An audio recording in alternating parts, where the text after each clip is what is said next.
all for sticking out for a long day full of deep and rich discussions. And actually, for folks who are here in Cambridge, Massachusetts today, you may not realize this, but actually we had 500 people watching online all day long.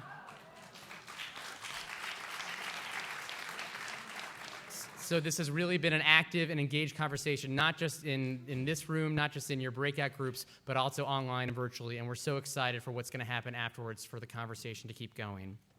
So as we close out today, I want to take a moment and introduce our next speaker, who is Ted Mitchell, who is the current Undersecretary of Education at the U.S. Department of Education. And for folks who aren't accustomed to very long titles, which many people at the U.S. Department of Education have, we also have an assistant secretary for elementary and secondary. People ask you, what are all these secretaries? Well, Ted Mitchell is wonderful because he is someone who is actually in charge of the entire field of higher education at the U.S. Department of Education. So he's got a lot of things to worry about over there, including the Office of Federal Student Aid, our White House initiatives, and more broadly, all the things we're doing to align the K-12 and higher ed silos. And it's no accident that Ted is here today with a phenomenal leader like Deb Delisle, because we want to make sure that K-12 and higher ed are speaking hand in hand and are here together today. So it's not an accident that they've both taken times out of their busy schedule to spend with all of us. But Ted comes most recently to us from the New Schools Venture Fund, where he was the CEO. Ted has also served as the president and vice chancellor of Occidental College. Before then, Ted received a bachelor's and master's degree and his PhD from Stanford University, so it's obviously difficult for him to be here today at Harvard, but he's making an exception for all of us. In addition to being an exceptional thinker and leader, Ted is also an exceptional person, and is someone who's a great thought partner, someone who I think all of you will enjoy, and is someone who we're so thrilled to have with us at the Department of Education as we finish out the final 2 laps for the president and for the president's agenda. So please join me in welcoming Ted Mitchell.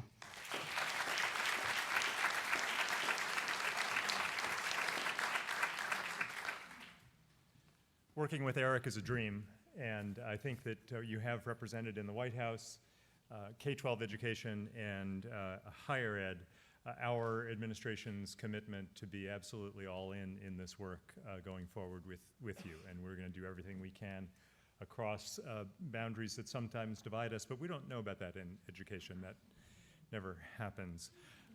It's great to be here because as I think about those jobs that I haven't been able to keep over a long period of time, I can find at least 2 of you from every one of those pieces of my work going back 25 years. And so it's a privilege to be back with so many colleagues with whom I've worked over the years.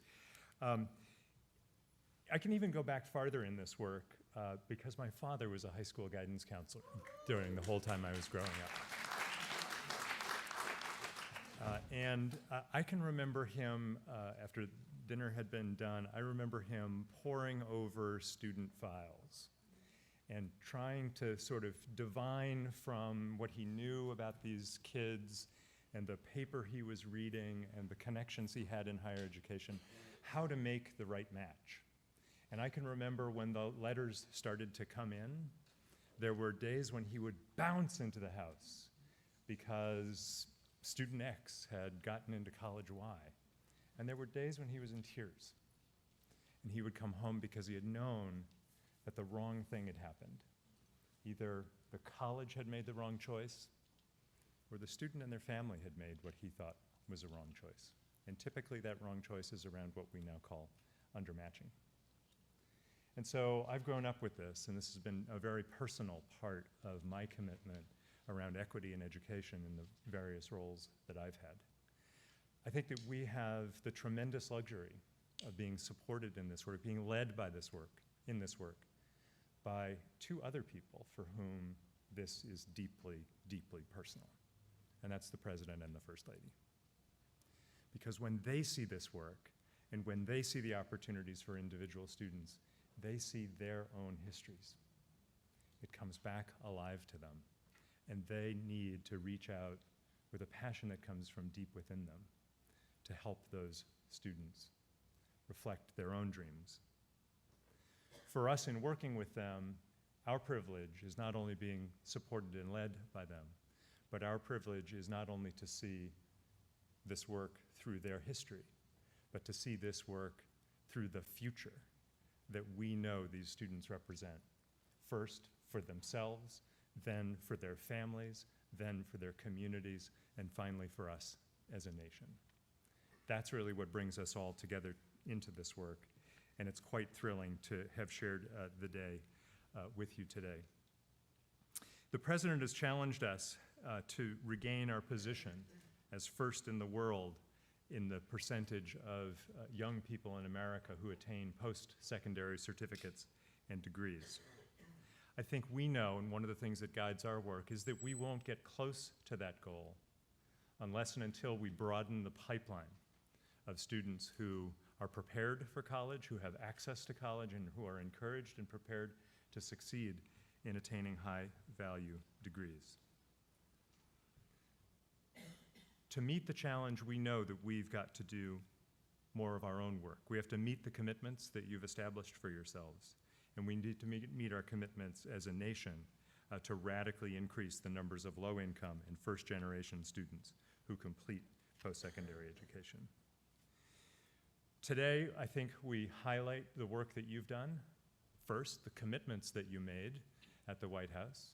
Second, the work that you've done to achieve those commitments. And third, and I think most exciting for the room today, is to celebrate the network that's developing between you around this work. The work that we've highlighted today is, I think, a part of a national movement. And I think that the 500 people watching the webcast is pretty good evidence of that.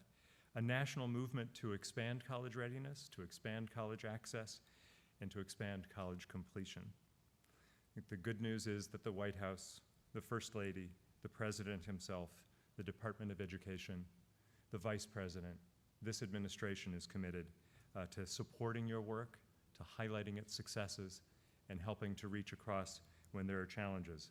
I did get my marching orders about FAFSA, made a couple calls, we're done, it's all good. Yeah, it's all good. So I think whether it's the commitment that San Diego State made today to continue to host these summits, or the work that you're all doing to double down on the commitments that you've made, we're just beginning this work. This is work that will keep us at it for a while. In fact, I began by noting the number of people who have been in this work with me, and I've had the privilege of working with them for over 20 years. And that's really not a surprise when you think about it, because the work we're about isn't a year's work. It's not an administration's work. It's a life's work. It's the passion for equity, it's the passion for fairness and justice and opportunity that brings us to this work every day. It's those sets of passions that keep us alive to the work. Look around the room now at your partners in this great effort. Nonprofits, universities, districts, community-based organizations. It's a tremendous cross-cutting network of people. And together, I really do believe that we can and will create new, better, alternate futures, one kid at a time across America, and that the sum total of that work will be to change the trajectory of their lives and their families' lives, and to strengthen the threads that bind us together as a nation. It's that part of our work that says over and over again that education really is the surest path to liberty and justice for all. Thank you for the work that you've done.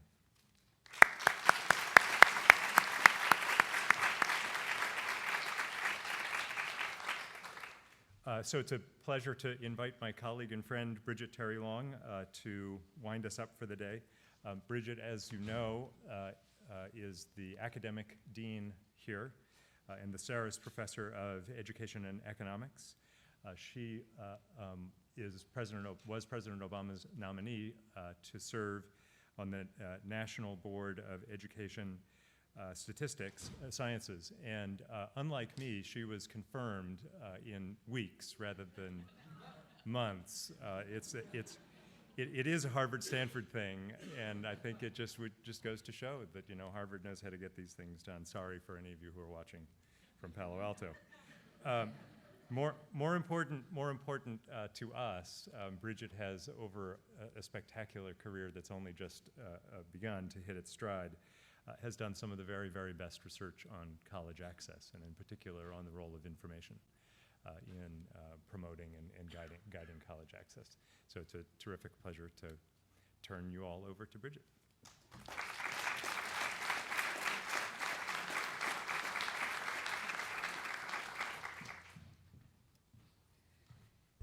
So I also have the pleasure or the problem of standing between you and a nice glass of wine.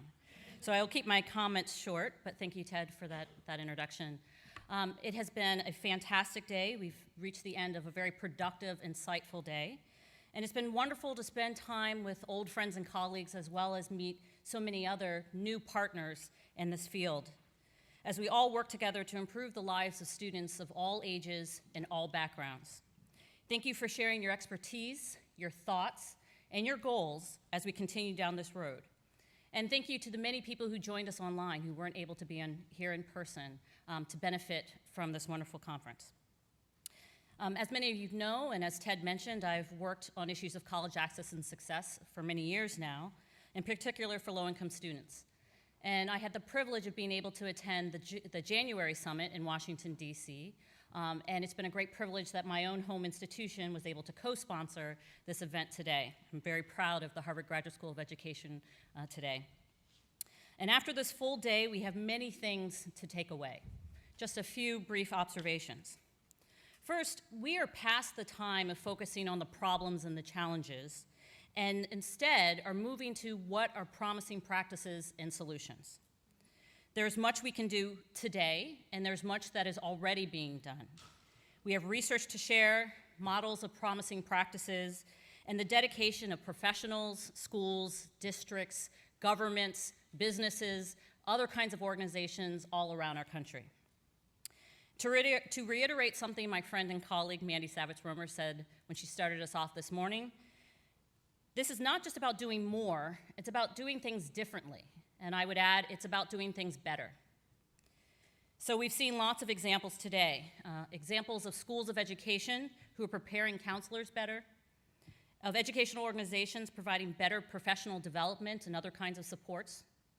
Examples of schools empowering their counselors to not just assist, but to lead efforts to dramatically improve preparation, FAFSA completion, and college access. Of innovative tools to support the work of counselors, and of community initiatives that go far beyond a school or a district out into our communities to help students and potential students who are both in and out of the classroom.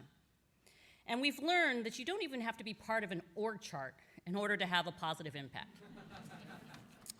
And so I hope you leave today feeling energized by the community of people committed to this work, the promising practices that we have shown about how we can do this work, and the research that documents that this work can have large positive effects.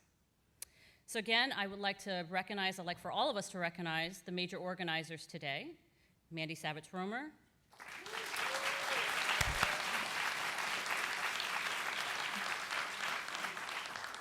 Eric Waldo,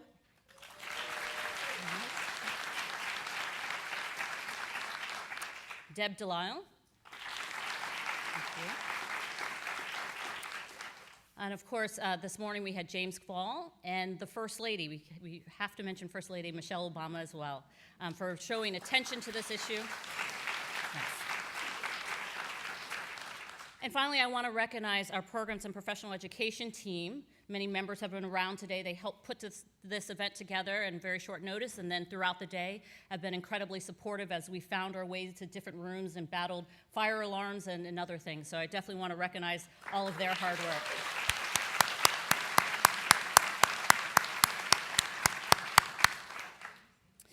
So what happens now? Please note that my colleagues here at the Harvard Graduate School of Education will be collecting all of the notes and ideas and putting together a follow-up report that they will circulate with all of you. And I know that the White House, the First Lady staff, and the Department of Education will continue to work on these issues, have other events, and be in contact with you. And so now, after a very successful day, I invite you to a reception across the street for a nice glass of wine. And the reception has been generously sponsored by the National Association for College Admissions Counseling, NACAC, And then just a couple of last housekeeping items. Your luggage, if you have it, will be brought over to the reception, but if you need it sooner, it'll be right outside in the hall. And a reminder that the shuttles will depart Harvard back to the DoubleTree in the Hyatt hotels at 6 p.m. But thank you again for a wonderful day, and have a good afternoon.